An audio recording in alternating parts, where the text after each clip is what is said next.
Let me show y'all how to do this so you can act like some kind of fancy bitch in front of your friends. I got 2 of these 8-ounce packages of Baby Bellas. Wash them if you want to. I don't ever wash them, and I've got a hell of an immune system. That mushroom dirt will put hair on you wherever you want to have hair. All right, we got these on medium-high heat. There's nothing in the pan but the mushrooms. We're gonna cook the water out of these first, and they're gonna get real squeaky. Stirring them around in the pan is gonna feel like you're chewing on tinfoil. Now on the back burner back here, I got a box of stock heating up. You don't need it boiling, you just need it hot. Now, there's about 15 million different ways to make risotto, but tonight we're making mushroom risotto. And we're just gonna make it the way I like to make it. Switch it up and do it however you want. There's just a few little basic things you gotta do to make a pan of risotto. Other than that, follow your heart, sis.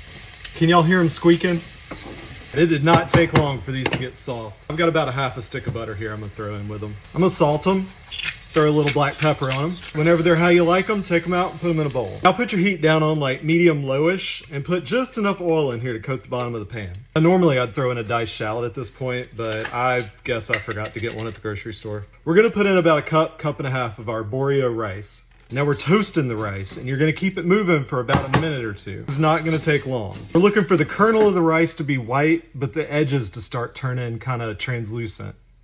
Transparent? I know this seems like a lot of work, but I promise you, once you conquer your first pan of risotto, there's no stopping you. Now, normally at this point, we would deglaze with maybe like a cup of wine, and I would totally sit here and just drink the rest of the bottle while I'm cooking this. But tonight, I wanna recognize everyone in my audience who is in recovery.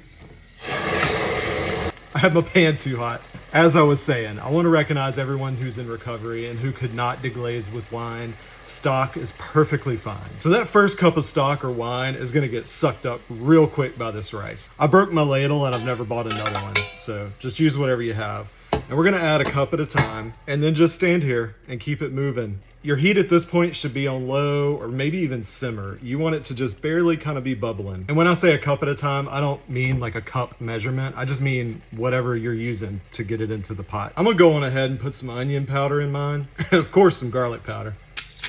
Now I'm using salted stock and we're putting in Parmesan cheese at the end. So I'm not gonna add any more salt right now. When you're about 75% done, go on and throw your mushrooms back in. Last cup of stock.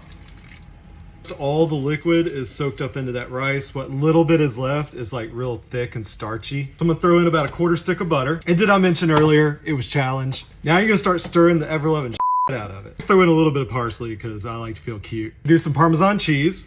I'll stir this motherfucker like it owes you money. All right, bestie, you just made mushroom risotto. Y'all already know I'm trash. We eat straight out the pan. Come fix you a plate of this.